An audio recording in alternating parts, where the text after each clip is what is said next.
All right, friends, we have several clips to play in this video. Again, today is when Hunter Biden was deposed. There's a lot in terms of content for today pertaining to the impeachment inquiry against President Biden and just the entire Hunter Biden scandal, right? And MAGA Republicans continuing to embarrass themselves. But here, out of nowhere, CNN gave a masterclass performance. This is basically the embodiment, in my opinion, of responsible journalism. And Boris Sanchez might be actually superseding, might be surpassing Caitlin Collins on CNN, and she has been doing wonderfully. But Sanchez might be the MVP now. He is confronting Tim Burchett, a Republican congressman, about the Biden impeachment inquiry, about the Hunter Biden conspiracy theories and Hunter Biden scandals, and it's just awesome. So we're going to play the clips and unpack them together. So I'll go back to my question. How much money specifically are you alleging that Vice President Joe Biden made off of his son's business dealings when he was in the White House? I don't know, but if it's $1, he's lied about it. And you got to ask, what was the influence there? What is the brand? The brand is the Biden family. The brand is, they're not selling a service. They're not selling a product. He has no qualifications for this. The only reason he was there because he was Joe Biden's son or he was Joe Biden's brother. And that money flowed through. I mean, the money, you followed it, and it flowed even to minor children in the family. Now, what qualifications do they have? No, come on. I know you're CNN, but the reality is, sir, you can't look at this money. You cannot look at this. Let's make this about the facts, sir. No, Let's make this about the facts. Well, this is the facts. You cannot make this. You're again making an assertion. You keep saying the money down. You keep saying the money, then you say, well, only $5 million. Well, does that make it okay then? But $20 million. No, sir. There is a huge distinction. Pardon me, sir. There's a huge distinction. There's a huge distinction between whether it's appropriate for the family of a president to make money off of his name and whether that's ethical. But the question is specifically about what Joe Biden did when he was in office in vice president, whether he abused his power or whether he enriched his family members. And right now, there is zero evidence coming from the Oversight Committee that when he was vice president, he did either of those things. There's $20 million that flowed through. You saw these accounts. That's open incorrect, up sir. The bank records don't reflect that. No, sir. They don't specifically say. I looked at the bank records. They don't say that Joe Biden got any money from them. Have you read the bank records? Because they don't list Joe Biden's name. I'm not going to let you. I'm not going to let you say things that are untrue, sir. So, sir, the truth is that $20 million flowed through this family, whichever way it went. There's no records of taxes being paid. Statutes have run, and you're saying that is a talking point that you've repeated, but it is not actually what's in the bank records, sir. What's in the bank records is that $15 million of that money never even went to the Biden family. The other $5 million, there is zero, exactly zero indication where did that $15 that it went to million Joe go Biden. to? Again, a masterclass performance. A couple of things that Sanchez was not able to push back on, but number one, Burchett says, listen, if there was $1 that went to Joe Biden, it was $1 too much and Biden would have lied about it. Okay, well, you actually have to prove that that dollar went to Joe Biden, and you haven't, number one.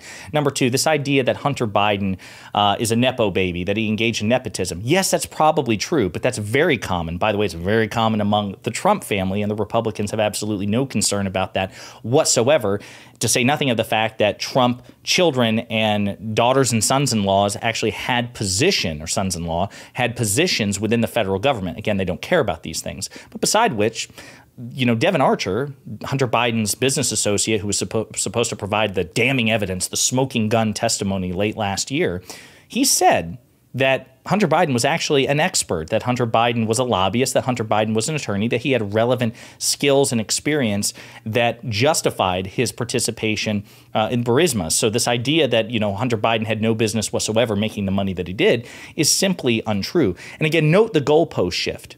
You know, the Biden family flowed through the Biden family, the Biden family. Well, the Biden family isn't vice president. The Biden family isn't president. Joe Biden is president. You have to prove Joe Biden's guilt and prove that Joe Biden used authority inappropriately. You haven't done that. But again, they constantly move the goalposts. And again, I just want to remind you, the standard for impeachment is treason, bribery, or other high crimes and misdemeanors. They haven't even come close.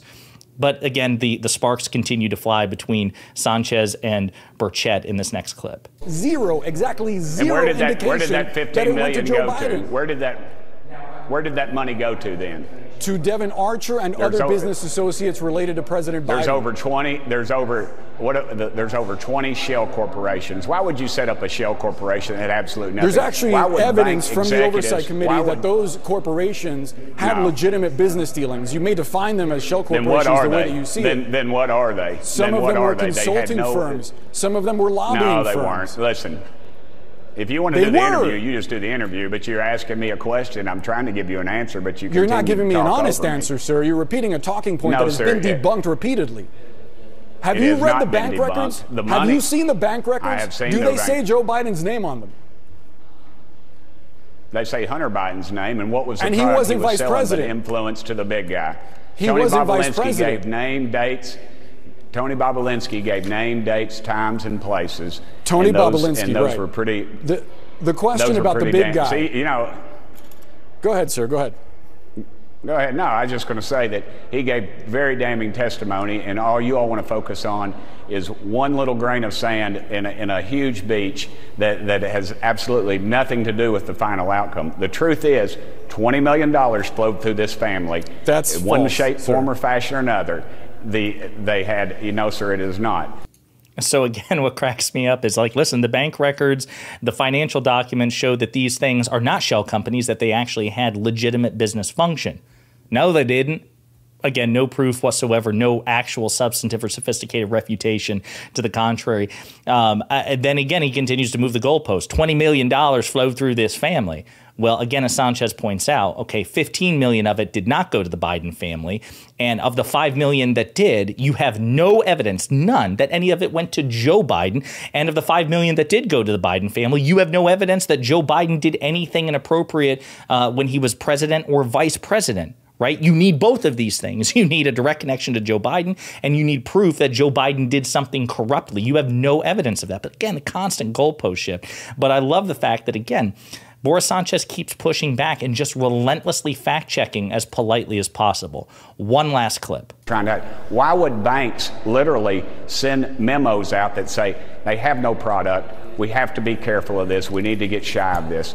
Why would they send those out? Why would banks do that? You're focusing on one little thing and you're not looking at everything else. Sir, I honor the idea that there are questions about whether it is ethical and appropriate for the family members of an elected official to profit off of something, but I also dispute the fact that we're focused on a grain of sand. I want to get to the point about these bank investigators, because you're talking about an email from 2018 that was sent out that Republicans shared that was about banks looking into a deal struck by Hunter Biden with this Chinese firm. The email that Republicans shared that came from these people overseeing this deal was actually the last page of a 4-page document. And earlier in that document, I'm sure you've read it, I hope you have, they quote, saying that the business activity is reasonable and consistent, also that they do not see any signs of bribery. So what you're citing is actually only a small piece of something that overall by senior investigators was declared to be a legitimate business enterprise. So you see, Burchett is actually guilty of the very thing he just accused CNN and others of doing.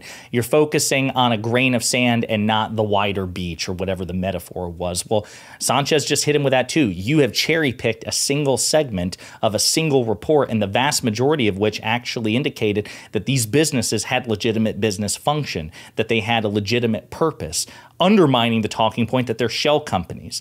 So just a masterclass performance from CNN. Folks, this is how reporting should be. It's not, just allowing the other person to run roughshod when they're clearly peddling lies and debunked conspiracy theories. Yes, you want to be as polite as possible, and I think Sanchez did that. He wasn't condescending. He wasn't rude. He addressed him as sir. He tried to smile and use a gentle tone not to spook Burchett off. Burchett was the one actually making insults. Yeah, I know you're CNN, but the civility, the intersection of civility and persistent journalistic ethics met at Boris Sanchez, and it was an incredible performance all the way. This is the standard for journalism that I'd like to see moving forward. Let me know what you think in the comments.